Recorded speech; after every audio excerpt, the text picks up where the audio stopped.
Rais wa Marekani Donald Trump ametangaza kuwa hakutakuwa na makubaliano yoyote na Iran isipokuwa nchi hiyo ijisalimishe bila masharti. Katika ujumbe alioandika katika mtandao wa Truth Social, Trump amesema kuwa mazungumzo na Iran hayawezi kufanyika isipokuwa Teherani ikubali kujisalimisha kikamilifu. Pia amependekeza kuwepo kwa viongozi wapya nchini Iran ambao wataonekana kukubalika kwa Marekani. Baada ya hapo, Marekani na washirika wake waweze kusaidia kuijenga upya nchi hiyo. Wakati huo huo, kikosi cha walinzi wa mapinduzi ya Kiislamu IRGC cha nchini Iran kimesema kimefanya mashambulizi dhidi ya majeshi ya Marekani katika vituo viwili vya kijeshi katika eneo la Ghuba. Kwa mujibu wa vyombo vya habari vya Iran, mashambulizi hayo yalilenga kituo cha anga cha Al-Dhafra katika Falme za Kiarabu UAE na kituo cha kijeshi cha Ali Al-Salim nchini Kuwait, ambavyo vyote vinahifadhi wanajeshi wa Marekani.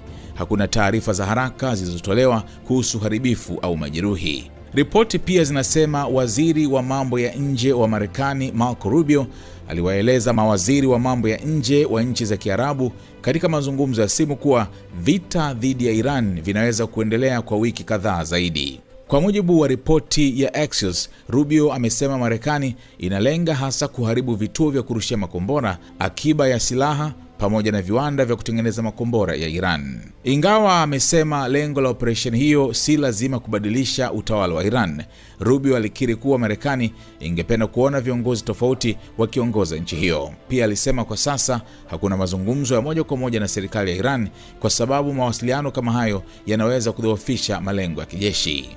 Katika maendeleo mengine, ripoti ya gazeti la The Washington Post imeeleza kuwa Urusi inaweza kuwa inaipatia Iran taarifa za kijasusi kuhusu maeneo ya mali za kijeshi za Marekani katika Mashariki ya Kati, ikiwemo meli za kivita na ndege. Hata hivyo, waziri wa ulinzi wa Marekani Pete Hegseth amesema Urusi si sababu kubwa katika vita hivyo.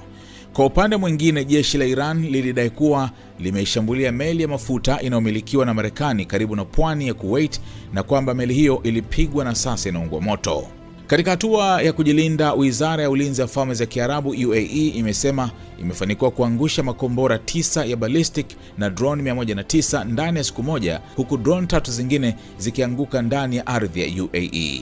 Kwa mujibu wa wizara hiyo, tangu vita vilipoanza, UAE imefanikiwa kuzuia makombora 190 ya ballistic, drone 1110 pamoja na makombora 8 ya cruise kutoka Iran. Wakati huo huo, rais wa Iran Masoud Pezeshkian amesema baadhi ya nchi zimeanza juhudi za upatanishi ili kumaliza vita kati ya Iran, Marekani na Israel. Hata hivyo, amesema mazungumzo yoyote lazima yawashughulikie wale walioanzisha vita hivyo.